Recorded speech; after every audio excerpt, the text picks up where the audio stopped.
Hi, welcome to Code Me. Meet our data scientist Aisha ma'am. Hi. Hi. Data സയൻസിനെ കുറിച്ച് ഒരുപാട് enquiries നമുക്ക് വരുന്നുണ്ട് മാം. സോ അതിനെക്കുറിച്ചാണ് നമ്മളിവിടെ ഡിസ്കസ് ചെയ്യാൻ പോകുന്നത്. ഇപ്പോൾ ട്രെൻഡിങ് ആയിക്കൊണ്ടിരിക്കുന്ന ജോബാണ് ഡാറ്റാ സയൻസ്. പലവർക്കും ഡാറ്റാ സയൻറ്റിസ്റ്റ് എന്താണ് ചെയ്യുന്നതെന്ന് അറിയുന്നില്ല. So who is a data scientist ma'am? Data scientist എന്ന് പറഞ്ഞാൽ നമ്മളൊരു പ്രോജക്റ്റിന് ആവശ്യമായിട്ടുള്ള ഡേറ്റ കളക്ട് ചെയ്ത് കൊണ്ടുവന്ന് അതിന് കുറച്ച് ടൂൾസൊക്കെ വെച്ച് അതിനെ ക്ലീൻ ചെയ്ത് അനലൈസ് ചെയ്ത് എന്നിട്ട് അതിനകത്തുനിന്നും നമ്മുടെ കമ്പനിയുടെ ഗ്രോത്തിന് ആവശ്യമായിട്ടുള്ള എന്തെങ്കിലും യൂസ്ഫുൾ ആയിട്ട് ഇൻസൈറ്റ് കണ്ടുപിടിക്കുന്ന ആളാണ് നമ്മൾ ഡേറ്റാ സയൻറ്റിസ്റ്റ് എന്ന് വിളിക്കുന്നത്.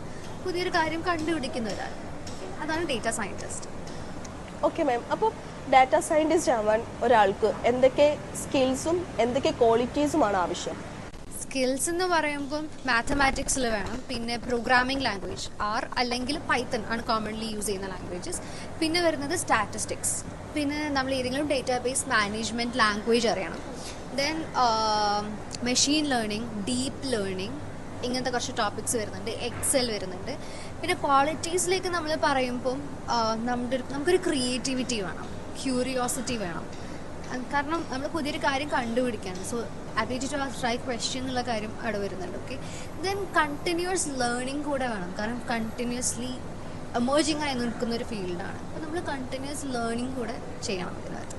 ഓക്കെ, അപ്പോൾ മാം ഇപ്പോൾ പറഞ്ഞു കണ്ടിന്യൂസ് ലേണിംഗ് ആണ് ആവശ്യമെന്ന്. അപ്പോൾ മാം എങ്ങനെയാണ് ഇപ്പോൾ അത് ചെയ്യുന്നത്? ഞാൻ മീഡിയമൊക്കെ പോലെയുള്ള റെപ്യൂട്ടബിൾ ബ്ലോഗ്സ് ഫോളോ ചെയ്യാറുണ്ട്, പിന്നെ വ്ളോഗ്സ് കാണാറുണ്ട്. പിന്നെ അതുപോലെ തന്നെ എൻ്റെ ഇൻസ്റ്റഗ്രാമിൽ ഞാൻ കൂടുതലും ഫോളോ ചെയ്യുന്നത് ഡേറ്റാ സയൻറ്റിസ്റ്റുകളെ, അതുപോലെ തന്നെ ഡേറ്റാ സയൻസ് മെൻറ്റേഴ്സിനെ, ഇവരൊക്കെ ഞാൻ ഫോളോ ചെയ്യാറുണ്ട്. പിന്നെ AI വരുന്ന എല്ലാം നമ്മൾ കണ്ടിന്യൂസ്ലി അപ്ഡേറ്റ് ചെയ്യാതിരിക്കാൻ വേണ്ടിയിട്ട് നമുക്ക് പുതിയ പുതിയ കോഴ്സുകൾ എടുത്ത് പഠിക്കാം. ഞാൻ അതും ചെയ്യാറുണ്ട്. എൻ്റെ കേസിൽ ഞാൻ ഇതൊക്കെയാണ് കണ്ടിന്യൂസ് ലേണിങ്ങിന് യൂസ് ചെയ്യാറ്. അങ്ങനെയാണെങ്കിൽ മാം ഏതൊക്കെ ബാക്ക്ഗ്രൗണ്ടിൽ വരുന്ന ആൾക്കാർക്കാണ് ഡാറ്റാ സയൻസ് പഠിക്കാൻ പറ്റുക? ഡേറ്റാ സയൻസ് ആക്ച്വലി എല്ലാവർക്കും പഠിക്കാം, ഏത് കോഴ്സ് എടുത്തവർക്കും ഡേറ്റാ സയൻസ് പഠിക്കാം. പക്ഷേ മാത്തമാറ്റിക്സ് അതുപോലെ തന്നെ സ്റ്റാറ്റിസ്റ്റിക്സ് ഒക്കെ അല്ലെങ്കിൽ കമ്പ്യൂട്ടർ സയൻസ് ഈ ബാക്ക്ഗ്രൗണ്ടിൽ നിന്ന് വരുന്ന ആൾക്കാർക്ക് കുറച്ചുകൂടി എളുപ്പമായിരിക്കും പഠിക്കാൻ. ഇത്രയേ ഉള്ളൂ. ബാക്കി എല്ലാവർക്കും ഡേറ്റാ സയൻസ് പഠിക്കാവുന്നതേ ഉള്ളൂ.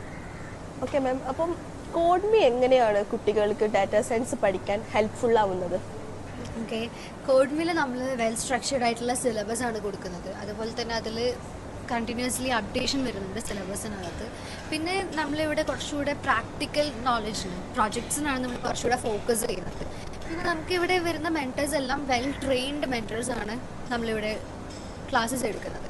പിന്നെ കോഡ് മീയിൽ നമ്മൾ പ്ലേസ്മെൻറ്റ് അസിസ്റ്റൻസ് കൊടുക്കുന്നുണ്ട്. ഇതൊക്കെയാണ് നമ്മളിവിടെ കോഡ് മീയിൽ നമ്മുടെ ക്ലാസ്സസിന് കുട്ടികൾക്ക് നമ്മൾ ഹെൽപ്പ് ചെയ്യുന്നത്. Thank you ma'am. To know more about data science and data science course, contact with us. Thank you.